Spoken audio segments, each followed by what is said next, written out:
எனக்கு வந்த மாதிரியே ஒரே வீடியோல 10,000 ஃபாலோவர்ஸ் உங்களுக்கு வரணுமா? இந்த வீடியோ ஃபுல்லா பாருங்க. நான் போட்ட 300 வீடியோக்கு கிடைக்காத ரெஸ்பான்ஸ் எக்ஸ்பெரிமெண்ட்னு சொல்லி போட்ட வெறும் 10 வீடியோ கிடைச்சிருக்கு. அது என்ன வீடியோன்னு பார்த்தலாமா? என்னை ஃபாலோ பண்ண 2000 தரேன்னு சொன்ன வீடியோக்கு வந்த ஃபாலோவர்ஸ் ரொம்ப ரொம்ப அதிகம்.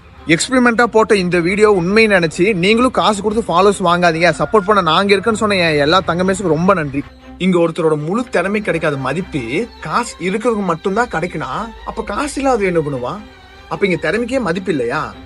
நம்மளாம் ஈஸியா ஏமாறக்கூடிய ஒரே ஒரு விஷயம் என்னதுமா? பணம். அதான் பணத்தாலேயே அடிக்கிறானுங்க. இங்க சிலர் காசுக்கு பதிலா பொருளா கொடுத்து ஏமாத்துறாங்க. அதுதான் கிவ் அவே. இங்க நம்மளுக்கு 100 ரூபாய் செலவு பண்றான்னா அவன் லட்சக்கணக்கா இங்க சம்பாதிச்சிட்டு இருக்கான்னு அர்த்தம். அது தெரிஞ்சு நம்ம ஏமாந்துட்டு இருக்கோம் பாத்தீங்களா? இங்க அவன் புத்திசாலி இல்ல, நம்ம முட்டாளா இருக்கும். இங்க சோசியல் மீடியா சைன் ஆகணும்னா ஒன்னு காசு தரணும், இல்லைன்னா ஏதோ பொருளா கிவ் அவேவோ கொடுக்கணும். அப்படி கொடுத்தா பெரிய ஆக முடியும். ஒரு ட்ரெண்டவே செட் பண்ணி வச்சுட்டாங்க. இங்க உங்களுக்கு பிடிச்ச மாதிரி நாங்க இருக்கோம்னா எங்கிட்ட இருக்க டேலண்ட்டை காட்டுறதா இல்ல எங்கிட்ட இல்லாத காசை தேடி ஓடுறதா? எங்களை மாதிரி லட்சக்கணக்கான கிரியேட்டர்ஸ் இன்னைக்கு ஜெயிச்சிடும் நாளைக்கு ஜெயிச்சிடும் ஓடிட்டு இருக்காங்க. அவங்ககிட்ட போய் ஓப்பனா சொல்ல முடியுமா காசு இருந்தா தானே நம்மளால ஜெயிக்க முடியும்னு சொல்லி? எங்களை மாதிரி கிரியேட்டர்ஸ்க்காக நான் வீடியோ போடணும்னு நினைச்சா போட்டுட்டேன். லவ் யூ தங்க. பாய் தங்க மிஸ்.